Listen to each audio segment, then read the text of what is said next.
Welcome back to What You Will Learn. My name is Adam Ashton. And my name is Adam Jones. Today we're taking you through the best bits of Hold Me Tight by Sue Johnson. 7 conversations for a lifetime of love. It's that time of year, mate, Valentine's Day, love time. So it's time to do a relationship book. And love is, something that we write books about, we pen poems about, we sing songs about, we pray for it, we fight wars about it, we build monuments to it, we soar when somebody says I love you, and we plummet when somebody says I don't love you anymore. We think about it endlessly, but really, what is it? Yeah, things fall flat when you just get the old I don't love you anymore. I can imagine to be a bit of a slap across the face for some people. So, but yeah, it's something that's probably an understatement. Wouldn't be the best thing to cop on your Valentine's Day coming up. But what is it really? Like, scholars and practitioners, they've wrestled over definitions and understandings for centuries. But to some cold-blooded observers who are just super rational, they might say, hey, love is just mutually beneficial alliance based on trading favors, just a give-get bargain between two people. Yeah, I suppose that's one way to look at it. If you're a bit more historically inclined, you might regard it as a sentimental social custom created by the minstrels of 13th century France. Couldn't tell you what a minstrel is, but it sounds like they had a lot of love flowing around. Well, another interpretation, if the old Richard Dawkins hat, if you threw that on, biologists and anthropologists would view it as a strategy just basically ensure the transmission of genes and rearing offspring. I reckon that one's got a bit of merit. Yeah, definitely. But so basically to most people, whatever it is, it still remains a bit of a mystery and unfortunately a little bit of an elusive emotion as well. So it should come as no surprise that there was a survey, as there often tends to be. There was a survey of people in Western societies, and they rated a satisfying love relationship as their number one goal, the number one thing that they wanted to pursue and attain, even above financial success and a satisfying career. Ooh, that's a big one. So if it's our number one goal, you might as well have a crack about how figuring this one out and trying to optimize and make the most of it. So it is imperative that we comprehend what love is. I want to know what... That song just poked in my head. It's a good song. It's a good song. It's very true. And how we can basically make it last throughout a relationship. And thankfully, during the last few decades, Sue and her research and through her therapy, counseling and everything like that, who's the author of the book, she's found an exciting understanding of love that has been emerging over the last few decades. And to answer that song, I want to know what love is. Maybe we do know what love is right now. Well, we spoke about all those options before. This is Sue's version. She says that love is the pinnacle of evolution. She says it's the most compelling survival mechanism, not because it induces us to mate and reproduce, because if anybody knows, there's definitely times that you can mate and produce offspring without love, but because love drives us to bond emotionally, and with a precious few others who offer us a safe haven from all the storms of life. So we all want to find this emotional attachment. We want to find someone who we can just sort of just grab and hold and say, hey, hold me tight here, as the title of the book says. That's exactly what they say in that romantic moment. And it's wired into our genes and our bodies. It's something that we all want. Let's face it. It is as basic to life, health and happiness as the drive for food, shelter and sex. We need emotional attachments and a few irreplaceable others in our lives to make us physically and mentally healthy and to survive. Chris is a cruel, rigid and uncaring parent, said Jane. The kids need taken care of. They need your attention, not just your rules. Chris turns his head away and calmly speaks about the need for discipline, and he says Jane doesn't really know how to set boundaries. They're arguing back and forth. Finally, Jane puts her face in her hands and moans, I just don't know who you are anymore. You're like a stranger. Yeah, this is the old couples counselling that Sue always takes people on, and she's always asking the couple to have a think about what the problem is in your relationship and what the solution might be.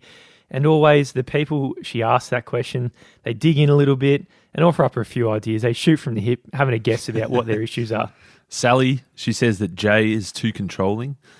He has to be taught how to share power more equitably. Tom, he suggests that he and Hannah have had such different personalities that agreement to parenting style is just too hard to come to. Nat, she's convinced that Carrie has some kind of sex hang-up and probably needs to go and see a sex therapist. These couples, they're trying to work out what is this cause of their distress, but all of these assumptions are really missing the mark. Yeah, 100%. Their explanations, they're like the old tip of the iceberg. You can just see the things that are bubbling on the surface, but deep down in the unconscious, their relationships are probably in some sort of patterns and twists and turns and things that are happening deep beneath the surface that they can't really see themselves. And this is most likely why you need to go and see a superstar therapist like Sue, because they'll be able to look at what is the real problem that actually is lying beneath the surface. We say that we love our partners, but clearly those examples up above and many, many, many other very, very similar examples probably tell a different story. Because if we did love our partners, why couldn't we just, hear what the other person's saying, hear their calls for attention and connection, and then respond with something a little bit caring rather than just a tit for tat digging at each other? Well, let's think about the two superstar names that pop up in every book, Carol and Jim. Yeah. Always just pretty stock standard names, and they are the superheroes of non-fiction books. But when their attack withdraw sort of pattern they get into, way of dealing things, spills into other issues like we don't talk and we don't have sex or whatever it might be, what they do is they end up in this terrible loop where it's sort of like a negative feedback loop, and the negative responses fuels more negative responses and so forth. So like the more Carol blames Jim, the more Jim withdraws, the more Jim withdraws, the more frantic and cutting become her attacks towards Jim, making him withdraw more. So Carol and Jim are going in this pattern and things are just turning to shit very quickly. Eventually, the what of any fight doesn't really matter because you just get so far beyond the reason that you started the fight that you're just fighting because you are fighting, really. And that constant sort of pattern of just fighting, really it's leading that entire relationship to become marked by resentment, caution, distance. You're going to see every tiny little difference as a disagreement through this negative filter that really pervades the whole relationship. Yeah, I'm sure there's no shortage of relationships out there like that. You just got to take a trip to the old supermarket sometimes and observe some couples. Someone is pulling out the Nutella or something, and then the other partner just screaming at him, and you're like, "Jesus, it's just Nutella." Yeah, that's right. It's, is it a personal one, mate? Yeah. No, I'm kidding. It's not. But angry and frustrated partners always scrabbling for an explanation. And some of the couple therapists out there, they focus on teaching negotiation, right? And like this is what Jordan Peterson says in his book, 12 More Rules for Life. And that's where you need to work on communication, negotiation to sort of contain the conflict. But again, this is really addressing the symptoms, the tip of the iceberg, and not getting down to the disease where the real issues are forming. That's right. Deep down, fundamentally, we have a need for connection. And then, of course, we fear losing it. And when we fear losing it, that's when we get a little bit defensive, a little bit protective. That's when the fights start to spiral out of control. And we very rarely just take that step back and recognize what the core problem is, which is that need for connection and really giving the other person what they need. All us human beings, we're sharing these deep sensitivities and we express them in very different ways. And when relationships feel like they're going in free fall, these sensitivities manifest in different ways. Like men typically talk of feeling rejected and you feel inadequate in your relationship and a fear of failure. And women, on the other hand, typically appear to have one additional response that emerges when they're distressed. And researchers call it the sort of tend and befriend fallback. As lovers, as we're trying to make our way through a relationship, it's like we're poised together delicately on a tightrope. And the tightrope, it's pretty hard to walk down just during normal calm times. But when the wind starts blowing, when that line starts shaking, that's when the doubt and the fear and the attacks start rolling through. That line, that tightrope that you're on is getting really, really, really, really wild. And you're going to really struggle to just stand still in it because if we're probably going to panic, we're going to clutch to each other, we might push each other away, we might use each other as a bit of leverage to try to stay solid on that tightrope, but really that's just pushing the other one further away. Astro, you see you're on this tightrope, you just grab an Ella to bring it down with you or something. Either way. Jesus. If one's going down, I'd rather it not be me, but in the end, both of you are going down at some point. So really what you need to do is really come together to get back into balance. If you want to stay on that tightrope, you do need to shift what you're doing right now, stop spiraling in those same loops and start to do something a little bit different. Let's close that tightrope analogy, Asher. How are you getting out of that one?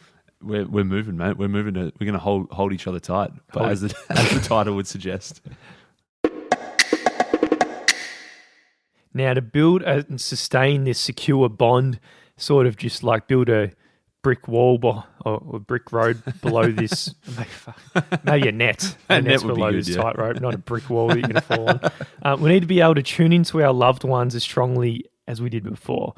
And We need to do this by creating moments of engagement and connection where you both really feel safe. And above all, it means you can allow yourself to be extremely vulnerable, like you need to be able to have deep conversations. And in doing that, you're going to take the first step towards a sense of closeness where you'll be able to create some sort of the Hollywood moments at will, right? The ones that you see on TV. You can actually have those moments in this wildly beautiful relationship if you're able to work on it and let yourself be as vulnerable as you need to be in certain moments. There's a bunch of phrases and things that we can say, but we often feel extremely uncomfortable in saying them. But if you can get through that, and if you can get to the point where you and your partner are having these D&Ms, these deep and meaningful conversations, where you are whipping out some of these things, they're going to be pretty powerful. Some things people want to feel a sense of are things like, I'm special to you and that you really value this relationship. I need reassurance that I'm number one with you and that nothing is more important to you than us.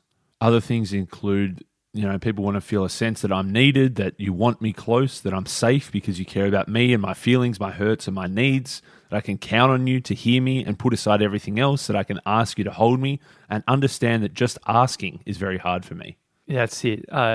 Some of those things don't necessarily be explicit, I don't think necessarily, more of an implicit. So however you sort of communicate that feeling that you really needed, you're loved, and you're being held in the relationship. Because when someone loves you, the way... So this is actually a quote from a 4-year-old describing love. He said, when someone loves you, the way they say your name is different. You just know that your name is safe in their mouth. That's a very wise 4-year-old. Jesus Christ. Imagine having your 4-year-old say that. You're like, at the dinner table. You're like, Jesus. We've got a young Casanova on the way here. I wouldn't be sure whether to be just proud or perplexed. Could be either or, maybe probably a bit of both, in fact. At the start of a relationship, when we're falling in love, all of us are kind of naturally and spontaneously tuned into our partners. We're hyper aware of each other. We're exquisitely sensitive to our partners. Every action, every word, we can really pick up the underlying feelings. But, there's a big but, with time, many of us do become less attentive. We become more complacent. Sometimes we can even become a little bit jaded with our partners.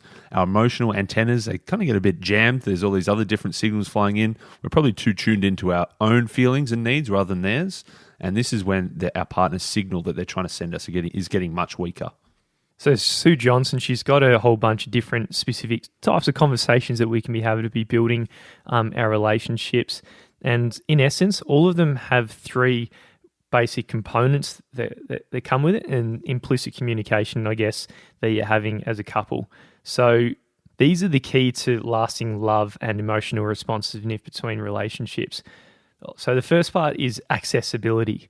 So you need to be communicating to your partner in some way that they can reach you, right? You're not closing off. You're actually staying open to your partner. And that's even when you feel doubts about your relationship or you might feel a bit insecure, you're always open in the relationship. This accessibility means that you're often being willing to struggle to make sense of your emotions so that these emotions are not so overwhelming, because you can then step back from disconnection and tune into your lover's attachment cues. The next one is responsiveness, and that's really saying, can I rely on you to respond to me emotionally? This is then tuning into your partner, showing that their emotions, especially their needs for attachment, especially their fears as well, have some kind of impact on you. It means accepting and placing a priority on the emotional signals that your partner conveys and sending clear signals of comfort and caring when your partner needs them. And finally, engagement. And this is letting your partner know that you value them and you're going to stay close to them going forward. So the dictionary defines engage as being absorbed and attracted, pulled, captivated, pledged, or involved. And it means a special kind of attention that we only give to our loved ones. So if you're at the dinner table with a group of mates compared to your partner, hopefully it's a sort of different type of attention that you're giving to them, right? When you look them in the eyes, you got this kind of sparkle or something in your eye to their eye, and you're basically emotionally present when you're there. You're not just sitting down for your glass of wine and just whacking on the TV and not looking at them or paying any attention. You're quite the opposite, actually. You're very engaged in your communication. So they all sound good. Maybe they sound a little bit fluffy if you hear them from a relationship counselor that she's made this nice ARE, accessibility, responsiveness, engagement. They all kind of make intuitive sense. But also, even on the scientific level, researchers and neuroscientists have shown that every time you have a conversation that has those three important emotional elements embedded inside of them, there is this moment of deep emotional connection. Physicists, they speak of a thing called resonance, which is like this sympathetic vibration between two elements that allows them to suddenly synchronize signals and act in harmony. It's kind of like the climax of a Bach sonata when you've got 100 different musical instruments all coming together at the same time. And if you're sitting in that theater, then every cell in your body is kind of responding to that music that's coming out. The same thing happens if you have this conversation that has accessibility, responsiveness, and engagement. You guys feel close, and your body, your mind, your mirror neurons, your brain, they're all buzzing in this perfect harmony with your partner. So we can all learn to stop the slide into emotional starvation that can happen in relationships and the distance that plagues so many of them. But more than that, we can learn this exquisite logic of love and the conversations that build it.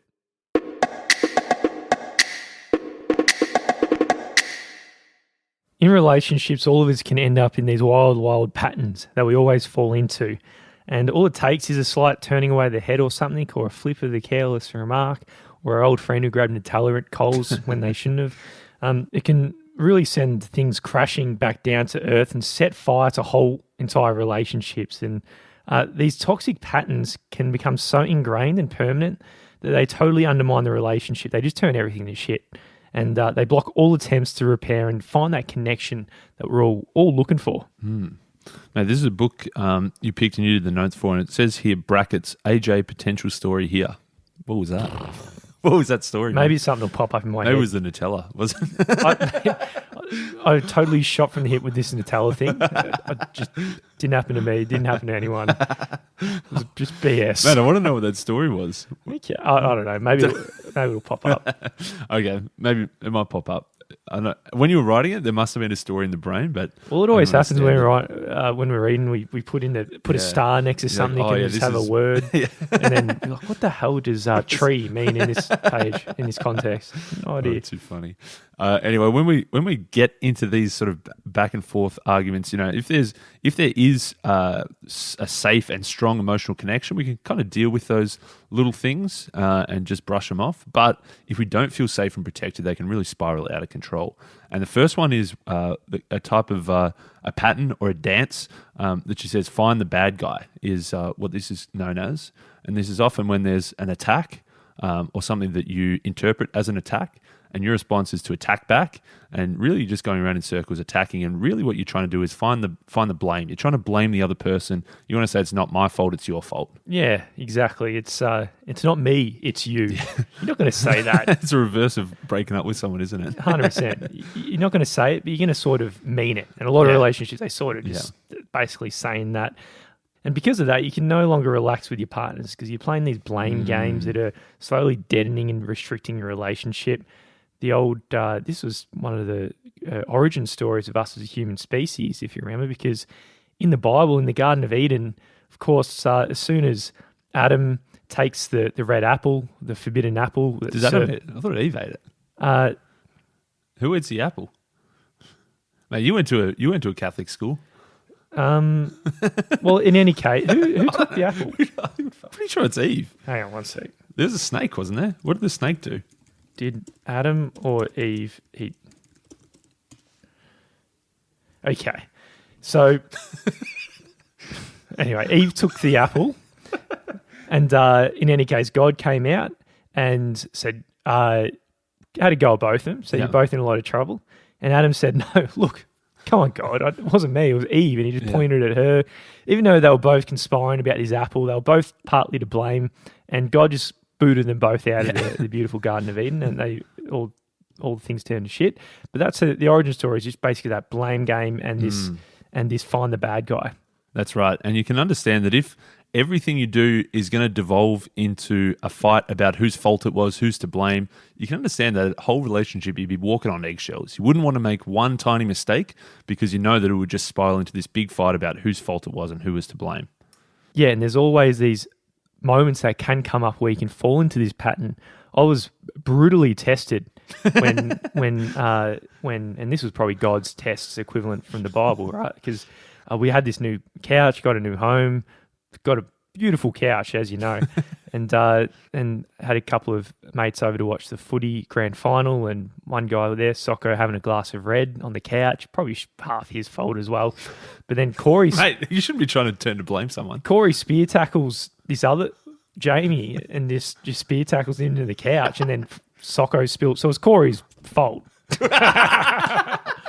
Hey, you failed this test big time. No, but at the time though, I could have just gone in this protest, this sort of dance of blaming her, but I didn't. I kind of withheld. I was a superior man in this sense, and I didn't have a go at her. I did the next day. I was going to say, it sounds like you've really been.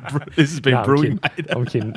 I'm letting it all out now. Anyway, the couch was fixed, and okay, that's all right. We didn't get in that dance. Yeah, no, good. I've just been bitching about it behind her back, obviously on the podcast to thousands or million people. Whatever. Man, I know who did get into that. Very similar situation was when Larry David was at the Greens household, and he was also having a glass of red wine, and he blamed someone for flopping on the couch, which made him spill it, and they got into a big fight about who was to blame. Was it his fault for holding it so loosely, or was it her fault for flopping on the couch? Mate, Who's that? It was just a Curb Your Enthusiasm episode. It's been my new addiction. Beyond after Seinfeld, it's gone to Curb now. Yeah, I like it. Well, that's an easy one to jump in. You find the bad guy. Sooner or later, one of you is going to stuff something up. Oh, yeah. Let's face it. You're going to make a... Probably daily. Probably daily. Yeah. So there's no shortage of opportunities to do that, because as soon as you blame them, I'm telling you now, next time you stuff something up and spill your red on you... That's right. Like me when I forgot to bring the key in and I had to climb through the window and broke the whole windscreen. And sooner or later, you're going to stuff something up as well. That's right. The next dance that can divulge from this is what you call the protest polka, which is a nice... is it German music, polka? Yeah. Maybe. I love when you just say yeah. When I say it in that tone, it's basically a no, isn't it? Where does... Mate, a bit of Googling in this episode. Where does polka come from? Bohemia, yeah. I think a bit of Czech Republic. Okay, close enough. Interesting music, the polka. But what the protest polka is we started off with that kind of the blame game, finding the bad guy. The protest polka is one person attacks and the other person evades. They dodge it, they run away, and that just kind of makes the other person want to attack more. And then the other person's going to want to run away more. It's this dance that is constantly going on. One person steps forward in a negative way, the other person steps back, and that pattern keeps repeating. Yeah, you're getting attacked. Because you're getting attacked, you go defensive and you're not engaging. So it's not attack, it's attack, defend. And then again, it's a negative feedback loop where you're closing the door and the other one's trying to barge through with a hammer sort of thing. And it's a very bad demon dialogue. Now, the third one's a bit of an iteration on this also. It's the freeze and flee. And this is when we see both partners at this stage, they're both frozen and they're defense and they're in denial. Both of them are in self-protection mode and trying to act as if they really don't feel or they don't really need that connection whatsoever. Yeah, it often evolves from the protest polka in that the attacker, because the person's been running away, they've been fleeing for so long, the attacker's like, well, I'm never going to get him, so they freeze and start running in the other direction as well. But at the end of the day, we need to be able to recognize when this dance is going to start playing. You hear the music pop up, the Latin jazz come on. It's not the Latin jazz, it's the Czech Republic Bohemian polka. The Czech Republic Bohemian polka. You hear that music, the bass starts playing in this conversation. You know what's going to start. You know the dance is going to start happening. Coming. But it's only then like you can sort of take the 50,000 foot view, take a step backwards and sort of look at the dance. Say, hey, we can hear the music coming. We see what's happening here. And rather than getting caught up in this silly fight and this dance where you're both going to get hurt and your relationship's going to suck from it, instead you're recognizing the music. And this is the first step to stepping out of these dialogues. That's right. It's not about just that specific next step that you're doing. Like if you're in the protest polka and you make that attack, and trying to stop that attack isn't really what it's all about. It's all about taking that step back and recognizing the whole dance in its entirety. Because really you're trapped in the dance and you're trapping them in the dance as well, because each move of the partner is kind of coordinated with the other partner. So it's as they say, mate, it takes two to tango, or takes two to polka, or whatever kind of dance you're doing, that each move is really reinforcing the other person's move. So you both kind of got to step back and see the bigger picture, listen to that music and decide not to dance. Exactly. So we need to stand together and call the enemy by its name, and that way the music's sort of just going to slow down. You're basically getting the TV remote out and hitting mute on the music. That's right. And quite literally in that sense. And you're going to accept the dance for what it is. And because of this, we can sort of get back into that emotional attachment where we want to be. And this is where our love can grow in a very safe place. And couples, all of a sudden, you can have the ability to repair these moments of disconnection that you've had. And with that, those Hollywood moments we're talking about where Brad Pitt, he holds Angelina Jolie and holds her off the top of the Titanic. What's that? That sort of scene. How many movies just blurred together into one metaphor? I think it was The Lion King mixed with Titanic mixed with, I don't know what the other one is. But anyway, that sort of Hollywood moment we can have, it's going to be awesome. You can have that emotional connection. Remember, it's the number one goal for a lot of us above all the other stuff, the more stereotypical goals we have. So we need to step out of these dances as soon as we can.